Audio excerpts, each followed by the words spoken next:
Hi and hello there, Leo. Welcome new subscribers at Turning Tambayers. Thank you sa inyong walang sawang love and support for me. By the way, my name is Yan. Welcome lahat. Na yun nga, wala tayo ditong gender, babae, lalaki, LGBT. Lahat ay welcome. Pwede rin pong iswitch yung mga roles dahil possible talaga magkapalit-palit kasi general reading ito. And at the end of the day, lahat ay may free will na free nyo pong gamitin anytime, anywhere. At yun yung mga babes, no? Kung di nyo pa knows, mayroon pa po tayong other channel. Link is down below sa ating description box. So if interesado, i-click lamang yung link na yan para kayo ay mapunta there at araw-araw ay nag-upload din tayo ng collective readings for all signs doon. At yun nga, no? Just take only what resonates. Cross-watchers ni Leo or may Leo placement sa natal/birth chart. Welcome din kayo. So let's begin. Archangel Michael, Angel Guides, thank you so much para sa palagiang presence ninyo sa reading ni Leo. Can we get messages for them, please? What does Leo needs to know?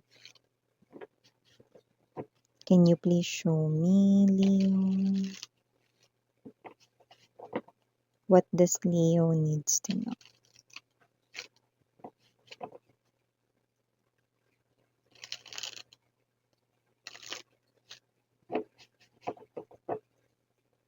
Okay, so let's go ahead and check these messages right here para sa iyo, Leo. So guys, you do have here the energy of Six of Mirrors, Ten of Rings, Two of Roses, King of Rings or the King of Coins, Three of Roses, Page of Rings, bottom of the deck, Ace of Rings, Eight of Rings, a lot of rings, and the Rose Ceremony.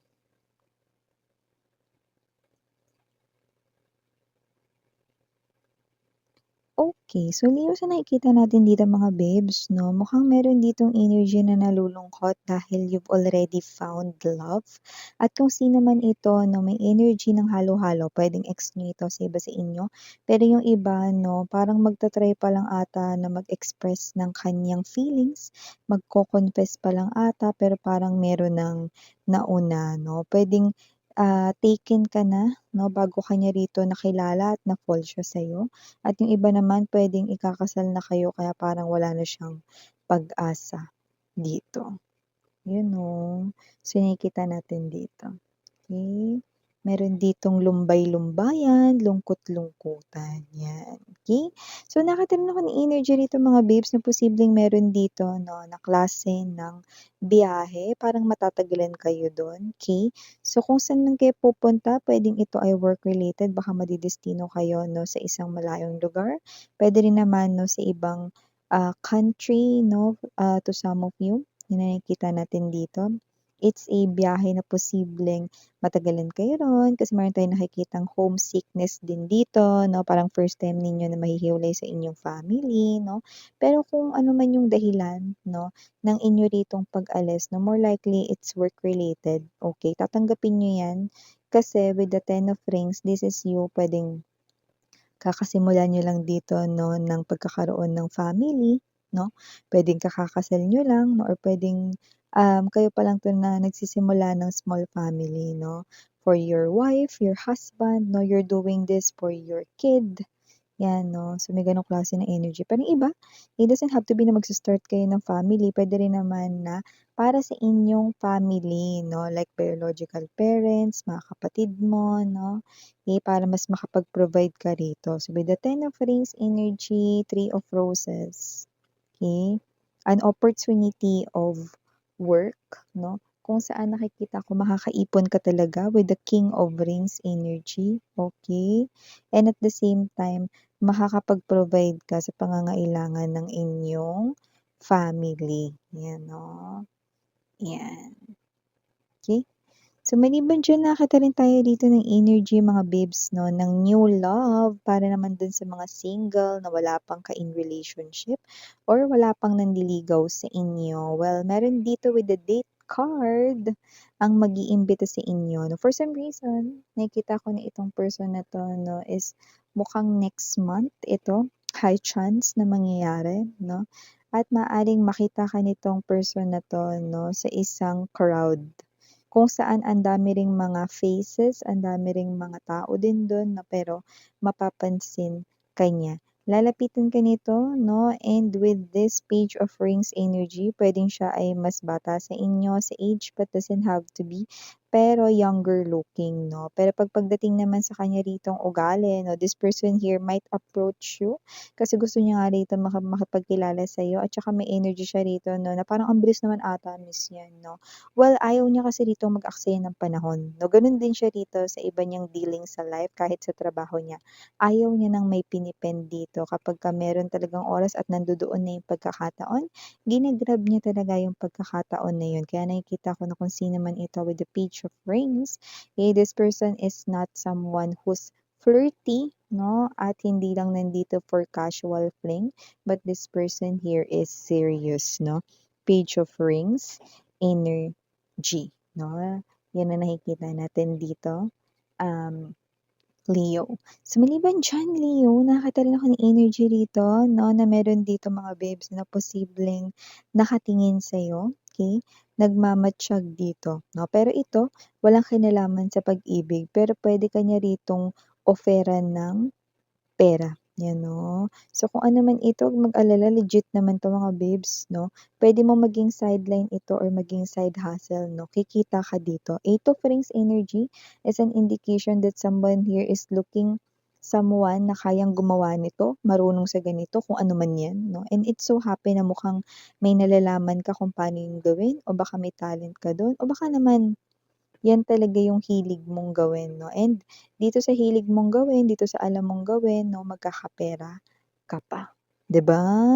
So yeah, speaking of ex right in here 'no, total nakapag-open na tayo ng kaninang introduction 'no, meron pa tayong ibang message dito about ex ninyo.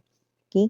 So, meron ditong ex ninyo na hindi ko alam 'no, since alam naman natin na lahat ng bagay ay may ibig sabihin 'no. There's a reason for everything 'no. But this, I think 'no, this is something here that you need to know. 'Yun ang sinasabi rito. With the rose ceremony, mukhang ang iyong ex dito 'no, ay posibleng maitatali na sa iba.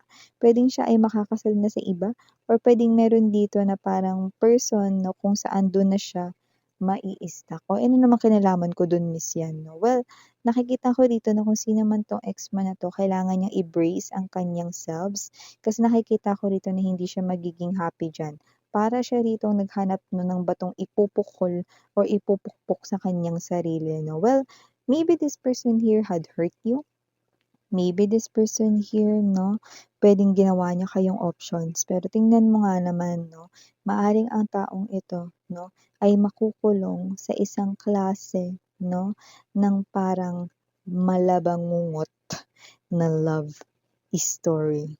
Ooh, scary, 'di ba? Kaya naman kung sino man itong energy na 'to, I think kailangan niya nga talagang i-brace ang kanyang self. So, meron pa tayo ditong dagdag information sa kaperahan 'no, or yung iba sa trabaho ito.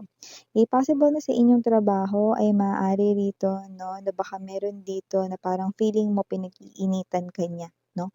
Pero kung sino man ito Leo, hindi ka niya pinag-iinitan dito, sadyang nadadamay lang dito ang kahit na sinong makakausap niya at maaaring makausap ka niya dito sa eksaktong araw din na ito 'no, kung saan siya ay bad trip sa posibleng pangyayari 'no, na dini-deal niya personally 'no, and posibleng, ito ay may kinalaman sa kanyang tahanan or problema sa pamilya 'no. At nakita ko dito na parang halos lahat na makakausap niya 'no, parang madadamay 'no, kasi parang lagi siya ritong agitated, galit 'no.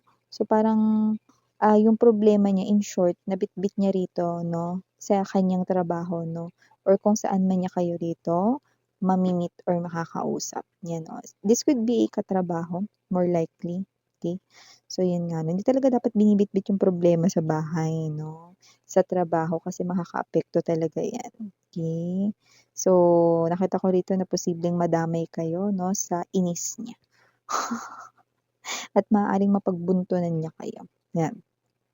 So, manatili rin dito na positibo ang inyong pag-iisip kasi posibleng meron ditong situation na maaaring magmukhang problema or isang situation na lumalabas bilang challenge or test para sa inyo. Pero pinapayuhan kayo rito na maging positive lang, no, ang inyo ritong thinking para masolusyonan mo ito because bibigyan kayo rito ng solution mo at padadaanin ito sa inyong thoughts.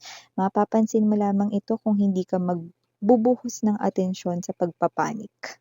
Yan 'no.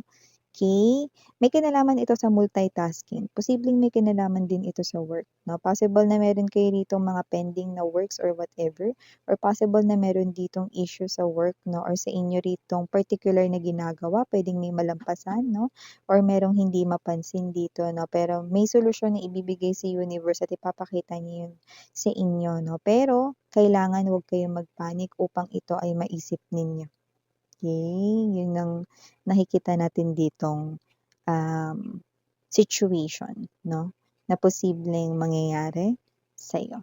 So yun nga, nakakita rin ako ng energy rito na posibleng meron kayo ritong bagong puwedeng pagkain 'to, puwede rin naman na bagong activities ito 'no, kung saan nakikita ko 'no na uulit ka diyan, 'yan 'no. So parang nakikita ko dito hindi pa lumalampas rito 'no ng mag-iisang buwan or whatever 'no, gagawin mo ulit 'yan o kakain ka ulit niyan, bibili ka ulit niyan 'no, kung ano man 'yan, it's a material thing 'no.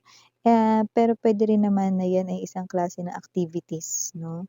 So kahit ano 'yan, something na bago sa'yo, Leo. So yeah, ito yung mga messages right here for you guys. Thank you so much again. I'm Yuriana on me, Sarang Hail, Love in Light, and